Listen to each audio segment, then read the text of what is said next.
레위기 23장 9절부터 14절 말씀. 여호와께서 모세에게 말씀하여 이르시되 이스라엘 자손에게 말하여 이르라. 너희는 내가 너희에게 주는 땅에 들어가서 너희의 곡물을 거둘 때에 너희의 곡물의 첫 이삭 한 단을 제사장에게로 가져갈 것이요. 제사장은 너희를 위하여 그 단을 여호와 앞에 기쁘게 받으심이 되도록 흔들되 안식일 이튿날에 흔들 것이며 너희가 그 단을 흔드는 날에 1년 되고 흠없는 순양을 여호와께 번제로 드리고 그 소재로는 기름 섞은 고운 가루 10분의 2 에바를 여호와께 드려 화제로 삼아 향기로운 냄새가 되게 하고 전제로는 포도주 4분의 1 흰을 쓸 것이며 너희는 너희 하나님께 예물을 가져오는 그날까지 떡이든지 볶은 곡식이든지 생 이삭이든지 먹지 말지니 이는 너희가 거주하는 각 처에서 대대로 지킬 영원한 규례니라. 좋은 날입니다. 성령님께서 오늘도 여러분의 심령 가운데 큰 은혜와 평강으로 함께해 주시기를 주님의 이름으로 축복하여 드립니다. 이제 봄절기의 마지막 6번째 시간으로 넘어왔습니다. 오늘은 초실절의 예언적 의미라는 제목으로 레위기 23장 10절 11절 말씀을 중심으로 설명을 해드리려고 합니다. 우리는 봄절기가 3가지 있다는 걸 배웠습니다. 유월절, 무교절, 그리고 초실절입니다. 유월절의 의미와 초실절의 의미에 대해서는 우리가 잘 배웠습니다.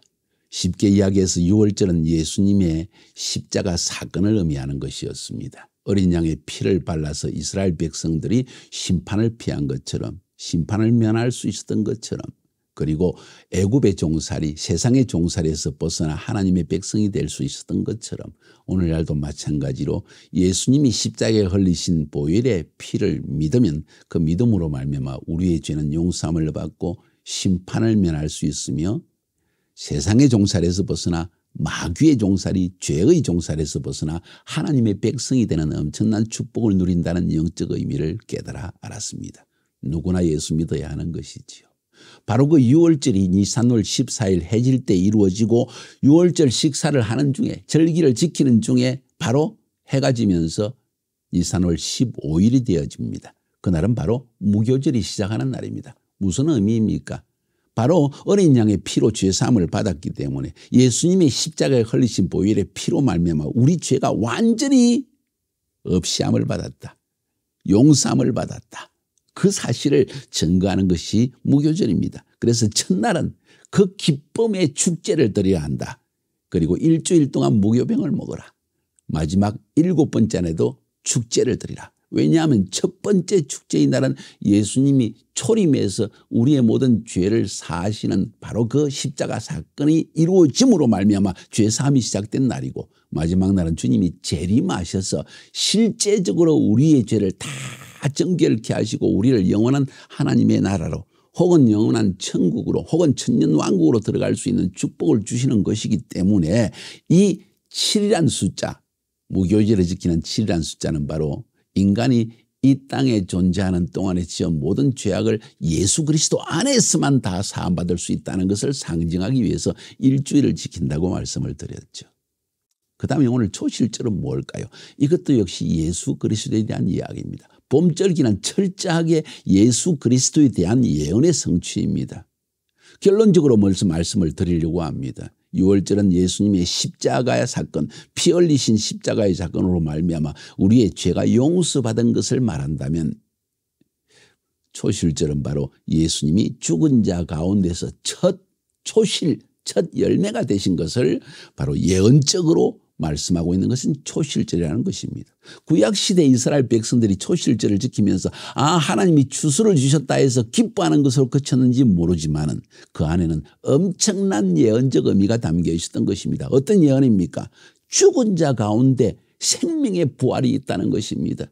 첫 추수의 단을 하나님께 기쁨으로 흔들어 드리는 것은 감사의 제물을 의미합니다. 요제로 드리라, 흔들어 드리는데 왜 감사하는가? 바로 죽은 자 가운데 부활이 있다는 것이죠. 한 알의 밀알이 썩어져 죽으면 많은 열매를 맺는다고 했지 않았습니까?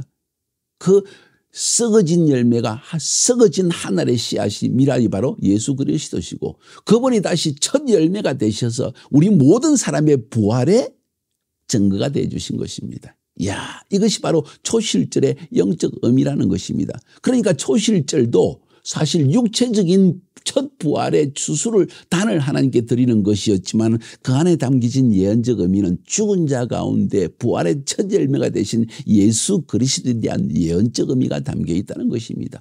이스라엘 백성들아, 내 백성들아, 죄로 인해서 너희는 죽을 수밖에 없지만은 하나님께서 너희를 죽은 자 가운데서 다시 살리시는 부활의 때가 올 것이다. 그 부활의 첫 열매가 증거로서 주어질 터인데 바로 예수 그리스도의 부활이다. 메시아의 부활이다 하는 사실을 증언한 것이 초실절이라는 것입니다. 그래서 초대교회 이 초실절 때 예수님이 죽으시고 부활하신 그날에 사도들이 나가서 성령의 세례를 받고 온 세상 가운데 예수 부활하셨다는 이 부활의 소식을 담대하게 증거하기 시작한 것입니다.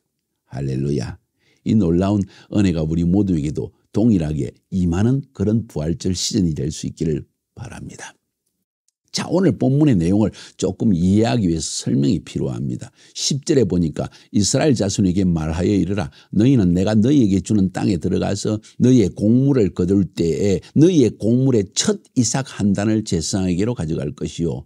아니, 추수 때가 1년에 여러 차례 있을 것입니다. 어느 추수를 말하는 것일까요? 바로 첫 추수의 첫 이삭 한 단을 의미합니다. 이삭 한 단은 히브리 말로 오메르라고 하는데 곡식의 추수 한 단을 이삭 한 단을 의미하기도 하고 사람을 의미하기도 합니다. 자, 그러니까 그 해의 첫 추수는 뭘까요? 보리추수입니다. 우리 한국말로 보릿고개 있었지 않습니까? 한겨울을 나면서 먹을 것이 없을 때 보리추수를 함으로 말미암아 겨우겨우 봄철을 나면서 한여름에 쌀추수가 올 때까지 기다리는 것이죠. 이 바로 보리추수의 첫 번째 그 해의 첫 이삭을 하나님께 드리는 것을 초실절을 의미하는 것입니다. 11절에 그럼 언제 그걸 드리는가? 제사장은 너희를 위하여 그 단을 여호와 앞에 기쁘게 받음이 되도록 흔들드리는 요제는 항상 감사의 제사입니다. 왜 감사인가? 아까도 말씀드렸지만 부활이기 때문입니다. 안식일 이튿날에 얹을 것이다. 드디어 언제 드릴 것이 나옵니다. 안식일, 이게 무슨 안식일일까요? 1년에 50몇 주가 53주인가요? 있으니까 그러면 그 수많은 안식일 중에 어떤 안식일인가? 그걸 말하는 것이 아닙니다. 오늘 본문을 이해하기 위해서는 히브리 원문을 보아야 되는데 히브리 원문에 보면 하샤밧, 바로 그 안식일 다음 날이다. 바로 그 안식일이 언제일까요? 바로 앞부분 23장 9절, 8절, 9절 계속해서 그 앞에 있는 부분을 살펴보면 바로 무교절 첫날을 의미합니다. 무교절은 첫날과 마지막 날을 안식일로 지켜라. 그것이 금요일 저녁이 아니라 할지라도 무교절 첫날 니산월 15일, 14일 저녁 6월절을 끝나자마자 무교절 첫날로서의 안식일은 시작된다는 것이죠. 그 안식일 다음 날이니까 16일 날 하나님께 이 초실절의 첫 단의 열매를 하나님께 흔들어서 감사의 예물로 드리라 하는 사실을 성경은 말하고 있다는 거예요. 이제 언제 드렸는지 분명히 드러나게 되지죠. 언제냐? 바로 보리추수 때라는 것입니다. 이스라엘의 절기들은 크게 세 개의 절기로 나눌 수 있다고 하지 않았습니까? 봄절기 세 개, 6월절, 무교절, 초실절. 그리고 초여름절기, 오순절, 그리고 가을절기, 그것은 나팔절, 대속제일, 그리고 초막절 이렇게 나누어지는데 봄절기는 보리추수 시즌에, 여름절기는 오순절, 바로 밀추수 시즌에 가장 큰 추수라고 말할 수 있죠. 그리고 가을 추수는 포도의 추수 때. 이렇게 세 번의 추수를 중심으로 해서 절기는 이루어졌습니다. 절기는 기쁨입니다. 추수는 기쁨입니다. 자, 어떤 기쁨일까요? 추수하는 기쁨입니다. 성경은 우리에게 이 추수를 영혼의 추수에 빗대어서 예언적으로 우리에게 말하고 있는 것입니다. 죽었던 영혼이 예수를 믿어서 그 영이 살아나게 되는 이 추수, 바로 그것을 말하는 것입니다. 그래서 이 초실절은 한 단을 하나님께 드리는, 그 아까 단, 히브리 말로 오메르란 말은 사람이란 뜻도 된다 그랬죠. 한 사람을 하나님께 드린다. 뭔 의미일까요? 누군가 한 사람이 부활한다는 것입니다. 누구일까요? 첫 번째 열매로서, 첫 추수로서 하나님께 드려지는 그 기쁨에 추수한다는 뭘 상징할까요? 바로 부활의 첫 열매인 예수 그리스도라는 것입니다. 그러니까 초실절의 영적 의미는 뭘까요? 예수님의 부활, 인류 가운데에서 세상에 존재하는 유일한 첫 번째 하나님께 드려지는 주수, 첫 열매, 바로 부활의 첫 열매인 예수 그리스도를 상징하는 것입니다. 상징이 아니라 예언이죠. 그래서 초실절은 부활절을 예언적으로 하나님께서 말씀하시고 그의 백성들에게 이 초실절을 지킬 때마다 너희를 위해 피를 흘리시고 죄를 사하는 메시아가 오셔서 죽으실 뿐만 아니라 3일 만에 부활할 것이다. 니산월 13일, 14일, 15일, 16일, 제3일에 부활하게 될 것을 예언적으로 이미 말씀하신 것입니다. 그것이 예수의 부활로 성취되어졌다는 이야기입니다. 이게 초실절의 영적인 의미입니다. 예언적 의미입니다. 이렇게 됐으면 초실절에 대한 예언적 의미 제목대로 말씀을 다 드린 것이 되어지죠. 좀 더 한번 살펴봅시다. 성경적으로 살펴보면은 고린도전서 15장 20절부터 24절까지 그것을 자세하게 우리에게 풀어서 설명하고 있습니다. 구약시대 초실절의 의미가 뭔지를 설명해 주고 있다는 이야기예요. 그러나 이제 그리스도께서 죽은 자 가운데서 다시 살아나사 잠자는 자들의 첫 열매가 되셨도다. 죽은 사람들, 잠자는 자들이라고 표현했는데 그들의 첫 열매가 되었다. 부활의 첫 열매. 죽은 자 가운데 살아나는 것이 있다. 사랑하는 여러분, 부활이 있다. 예수가 부활한 것처럼 우리도 부활할 것이다. 예수님이 부활한 것처럼 예수 믿는 우리도 부활할 것이다. 지금 이것을 성경은 우리에게 선포하고 있다는 사실이에요. 사망이 한 사람으로 말미암았으니 죽은 자의 부활도 한 사람으로 말미암는다. 그럼 우리는 언제 부활하는가? 아담 안에서 모든 사람이, 첫사람 아담 안에서 모든 사람이 죽은 것과 같이 마지막 아담인 예수 그리스도 안에서 모든 사람이 삶을, 부활을 얻을 것이다. 어떻게? 그러나 각각 자기 차례대로 되리니 먼저는 첫 열매, 초실절에 부활한 이 첫 열매인 그리스도시요. 예수 그리스도께서 첫 열매이고 그와 마찬가지로 그 다음에는 그가 강림하실 때, 그가 공중으로 재림하실 때 그리스도에게 속한 자, 예수를 믿는 자들이 부활할 것이다. 할렐루야. 우리의 부활이 있다는 것입니다. 그 후에는 마지막이니 이 마지막 부활은 죽은 자, 산 자, 믿는 자, 믿지 않는 자 할 것이 전부 부활하는, 그래서 하나님의 백보자 심판 앞에서 심판받기 위해서 부활하는 것이기 때문에 그리 좋은 것도 아닙니다. 그가 모든 통치와 모든 권세와 능력을 멸하시고 나라를 아버지 하나님께 바칠 때라. 바로 마지막 심판 때 그 심판을 통해서 하나님께 이제 믿는 자를 바치는 그때 모든 사람이 부활할 것을 상징하는데 믿지 않는 자는 안타깝게도 영원한 지옥불에 던져지고 믿는 자는 영원한 하나님의 나라에 들어갈 것을 우리에게 말하고 있는 것입니다. 자, 이것이 부활의 순서입니다. 그러나 중요한 것은 첫 열매로서의 부활인 예수 그리스도의 부활이 없다면 부활이라는 것 자체가 존재하지 않게 되겠지만은 죽은 자 가운데 살아나는 것이 있다는 것입니다. 그것이 바로 초실절이 우리에게 주는 메시지라는 것입니다. 첫째, 부활이 있다. 두 번째, 예수 그리스도께서 첫 번째 부활의 열매가 되셨다. 할렐루야. 그러므로 유월절도 무교절도 초실절도 바로 예수 그리스도에 대한 이야기입니다. 몽뚱그려서 봄절기, 유월절, 무교절, 초실절 모두는 예수 그리스도의 초림과 연관되어 있는 것입니다. 지상에 처음으로 이 땅에 오셔서 그가 십자가의 피를 흘려 죽으시고 우리 죄를 다 없이 하시고 그리고 3일 만에 부활하심으로 말미암아 우리의 소망이 되신 것을 보여주는 것이 봄절기라는 것입니다. 가을절기 3개, 나팔절, 대속제일, 초막절은 뭘 상징합니까? 그분이 재림하셔서 우리 모두를, 그를 믿는 자, 그에게 속한 자를 완전한 부활시키시고 영원한 하나님 나라에 데려갈 것을 말하고 예언적으로 말하고 있는 것이 가을절기인 것이죠. 그러면 중간에 있는 오순절, 초여름절기인 오순절은 뭡니까?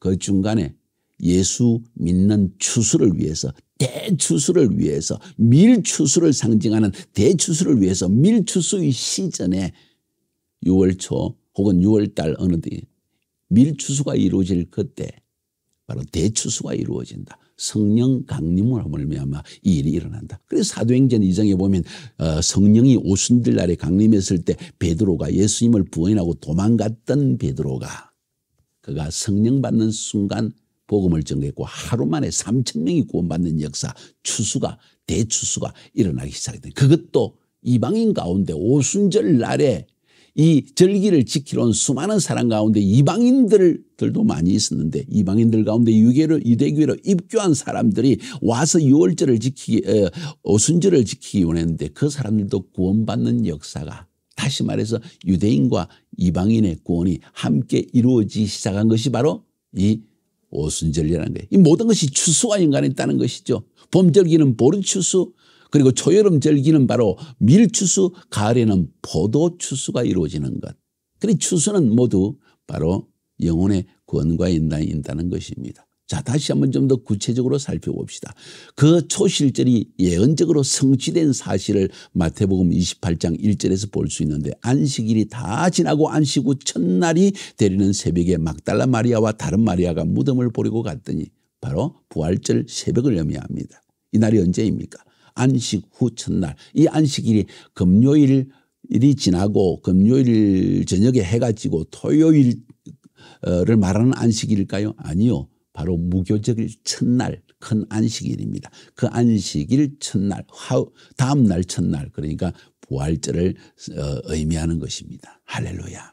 신명기 26장 1절 2절에서도 하나님께서 모세를 통해서 출애굽한 1세대는 광야에다 죽고 2세대만 남았을 때 2세대에게 다시 한번 이 초실절을 지킬 것을 이렇게 명령하십니다. 내 하나님 여호와께서 네게 기업으로 주어 가르치게 하실 땅에 네가 들어가서 거기에 거주할 때 네 하나님 여호와께서 내게 주신 땅에서 그 토지의 모든 소산의 만물을 첫 열매를 거둔 후에 보리추수를 의미하는 거죠. 그것을 가져다가 광주리에 담고 내 하나님 여호와께서 그의 이름을 두시고 택하신 곳으로 그것을 가지고 가라.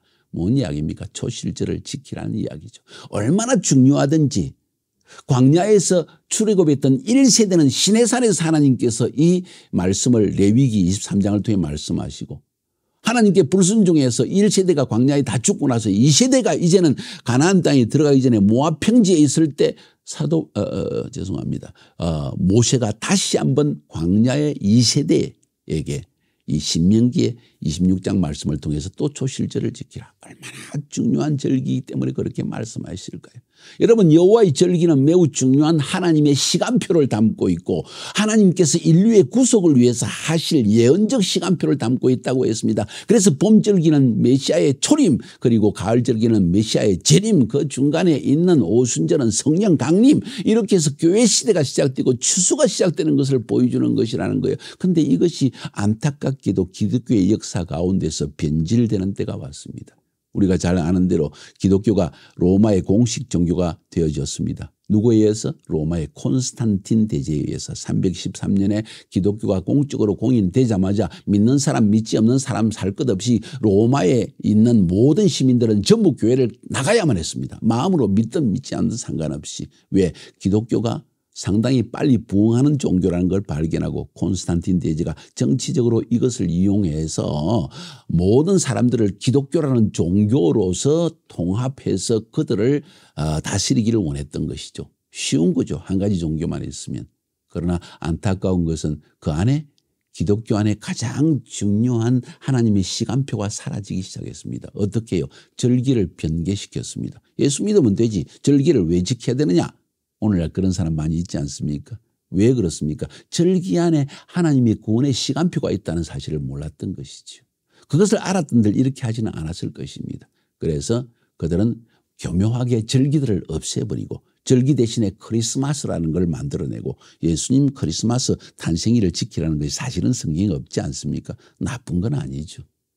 우리 메시아가 탄생한 것을 기념한 게 나쁜 건 아닙니다. 그러나 없는 것을 절기로 만들어내기 시작했습니다. 부활절이라는 것은 그 당시에 사실은 이것이 초실절로 지키려고 한 것이 아니라 그들은 이스트라는 이름으로 부활절을 지키기 시작했습니다. 예수님이 부활절 시즌에 맞춰서 지키기 때문에 그것도 나쁜 것이라고 볼 수는 없습니다. 그러나 이스트라는 이름, 서양 세계에서 뭔 의미인지 알고 계십니까? 콘스탄틴 대제는 그 당시에 모든 로마 시민들을 기독교로 전향시키긴 했지만은 기존에 존재하는 민속 종교를 없애는 것이 쉽지 않았습니다. 민속 종교는 하나의 문화로서 뿌리 내려지는 삶과 같은 것이기 때문에 이것을 없애버리면 민중들의 불만을 살 수가 있습니다. 그래서 그 당시에 존재하던 중동과 지중해 연안에 있던 이스트라는 이 문화를 기독교 안에 가져오기 시작했습니다. 이스트가 무엇입니까? 중동 시대에 바로 이슈타르라고 하는 바벨론의 풍요의 신 혹은 다산의 신 혹은 부활의 신인 이슈타르 신을 섬기는 그 당시의 민속 이방 종교였다는 거예요. 그것을 우리 성경에서는 가나안 땅의 아세라 신, 아스타롯 신, 이 모든 것이 이슈타르라고 하는 부활의 신이 변형된 모습으로 나타났고 로마 시대 그것이 민중 종교로서 뿌리를 내리고 있었다는 것이죠. 콘스탄틴 제자는 교묘하게 종교학자들을 불러 모아서 기독교 소위 학자라는 사람을 불러 모아서 우리 초실절 대신에 부활절을 지키면 되지 않겠느냐 하면서 이스트라는 이름으로 변형을 시켜나갔던 것이죠. 알고 보면 이건 이방신을 섬기는 것이요 하나님이 가장 싫어하시는 우상 숭배에 들어가는 지름길이 된 것이라 볼 수 있습니다. 그러나 감사하게도 우리가 이것을 부활절로 지키기 때문에 그것도 예수 그리스도의 부활과 연관되어 있기 때문에 그것이 우상숭배라고 볼 수는 없습니다. 부활절이 이스트가. 그러나 그 안에 내포되어진 부활절을 지키기 위해서 토끼 모양을 한다거나 혹은 삶은 계란을 가지고 컬러풀하게 한다는 것, 이 모두 바로 그 당시에 이슈타르라고 하는 부활의 신을 다산을 상징하는 토끼 그리고 부활을 상징하는 계란 이런 것을 만들어 가지고 기념하게 한 것은 사실 민속 종교, 토속 종교, 이방 종교에서 가져온 것이라는 것을 인식하는 것은 우리에게 필요하다고 저는 생각합니다. 너무 이야기가 길어졌습니다. 초실절의 영적 의미, 초실절의 예언적 의미가 뭘까요? 예수님의 부활입니다. 모든 부활의 첫 번째 열매로서 부활하신 그 예수 그리스도의 부활을 미리 예언적으로 초실절 안에 담아놓고 하나님께서 그의 백성들에게 보라 메시아가 와서 어린 양의 피를 흘려 모든 죄를 대신 짊어지고 죽을 뿐만 아니라 그는 3일 만에 부활할 것이라는 것을 예언적으로 초실절에 이미 심어놓은 것입니다. 안타깝게도 유다이즘 오늘날도 유대인들은 예수를 믿지 않는 유대인들은 이 사실을 모르고 초실절의 진정한 영적 의미와 예언적 의미를 모르는 채 아직 예수를 그들의 메시아로 받아들이지 못하고 있습니다. 자, 초실절 영적 의미 이제 알았죠? 예수의 부활을 상징하는 것입니다. 예언적으로 이 예언은 이미 예수 그리스도의 부활하심으로 말미암아 2000년 전에 성취되어졌습니다. 6월절이 성취된 것처럼 무교절도 성취된 것처럼 이 초실절도 성취되어졌습니다. 아직 성취되지 않은 것은 뭘까요?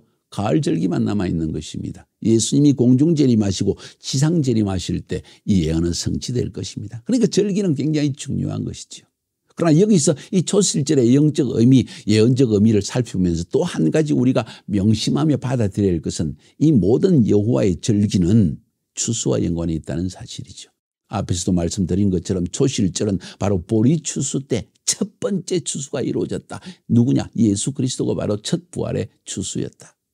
하나님은 추수에 관심이 있었습니다. 그래서 누가복음 10장 2절에서도 이르시되 추수할 것은 많되 일꾼이 적으니 그러므로 추수하는 일꾼에게 청하여 추수할 일꾼들을 보내주소서 하라 하면서 주님의 간절한 열망은 추수 안에 있었습니다. 그 추수의 첫 열매가 바로 예수 그리스도시라는 것입니다. 그런데 얼마 있지 않아서 오순절이 오게 되는데 이 오순절은 바로 밀추수, 가장 큰 추수, 우리 삶의 가장 중요한 식량 요소가 되어지는 밀, 그 추수가 이루어지는 때입니다. 언제입니까? 오순절.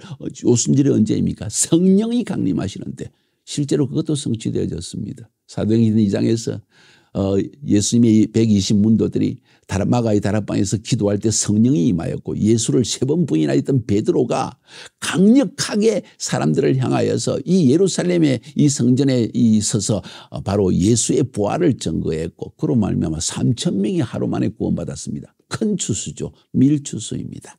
할렐루야. 그때는 유대인뿐만 아니라 이방인들도 유대교로 입교하려고 했던 이방인들도 오순절을 지키기 위해서 각지에서 열국에서 모여들었는데 바로 예루살렘에서 이런 대추수가 일어나게 된 것이죠. 할렐루야. 가을 포도 추수 때는 더 큰 추수가 올 것입니다. 주님 재림하시기 직전에 온 세상에 추수가 올 것입니다. 여러분 주님의 관심은 추수에 있습니다. 예수의 부활을 증거하는 증인이 되어야 할 것입니다. 결론적으로 말씀드리고 싶습니다. 초실절을 통해서 깨달아야 할 것은 예수의 부활이 있다. 그러므로 우리의 삶에 부활이 있다. 과거에 예수가 부활하신 것처럼 현재의 우리 삶에도 주님은 계속 부활, 추수의 부활을 우리에게 주실 것이다. 우리가 복음을 증거할 때 그런 부활이 일어날 것이고 또 미래에 완전한 영원한 부활이 있을 것이다. 이 소망이 우리에게 있기 때문에 우리는 이 땅의 것에 연연하지 아니하고 부활을 증거하는 증인으로의 삶을 살게 되는 것입니다. 이 부활의 증인이 되지 않겠습니까? 그것이 주님께서 이 초실절 부활절에 우리에게 원하시는 가장 중요한 그의 요청인 것입니다. 그의 명령인 것입니다. 그의 가슴의 소원인 것입니다. 이 부활의 증인으로 살아갈 수 있기를 주님의 이름으로 축복하여 드립니다.